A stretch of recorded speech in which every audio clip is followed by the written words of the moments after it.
عسلامة الناس الكل. اليوم باش نعملوا مع بعضنا ريسيت الرز الجربي، حاجة بنينة ياسر وصحية، تجيب اللحم بالكبدة بالخضرة. نبداو على مع بعضنا نقصوا الكبدة، نقصوها بطريقة هذية صغيرة، نقصوها معناتها مكعبات صغار.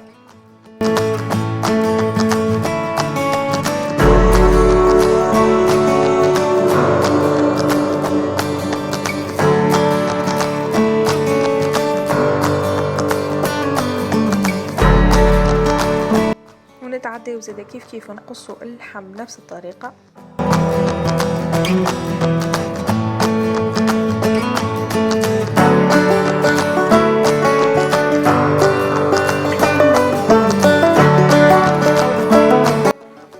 ما نطولش عليكم هنا،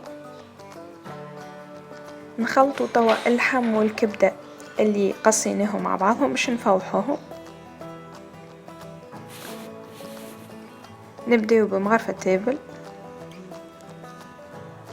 عليها اقل شوية فلفل اكحل، فوحوا قد ما تفوحوا قد ما يبني. كركم،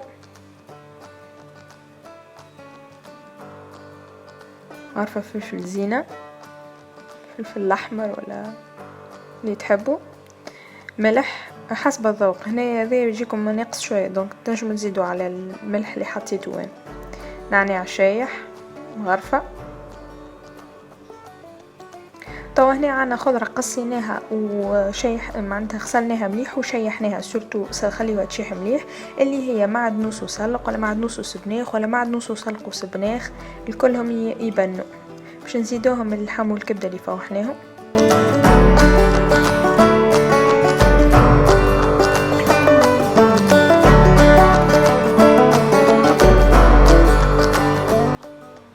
باش نزيدو ثوم وكعبة بصل كبيرة نقصوها ونزيدوها،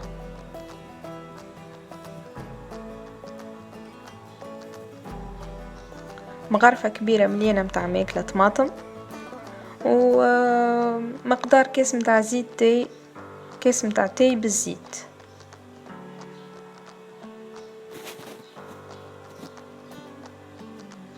خلطوا تو كل شيء مع بعضه.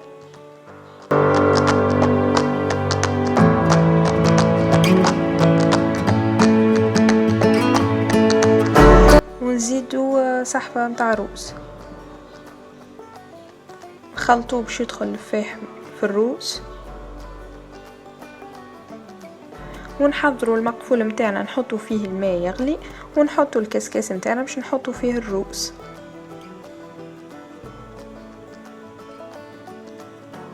اول ما يبدا هكا البخار متاعو خارج نغطيوه. وهنا انا زدت جلبانه، اللي يحب يزيد الجلبان، اللي يحب يحط فلفل شايح يحطه من الاول، واللي يحب يزيد هريسه عربي من الاول ولا حتى طاو ما يقلقش، اما حركوا بشويه كيف تزيدوا الهريسه العربي. وذوقوا وتبنوا الرز الجربي متاعنا، وشهية طيبه للناس الكل.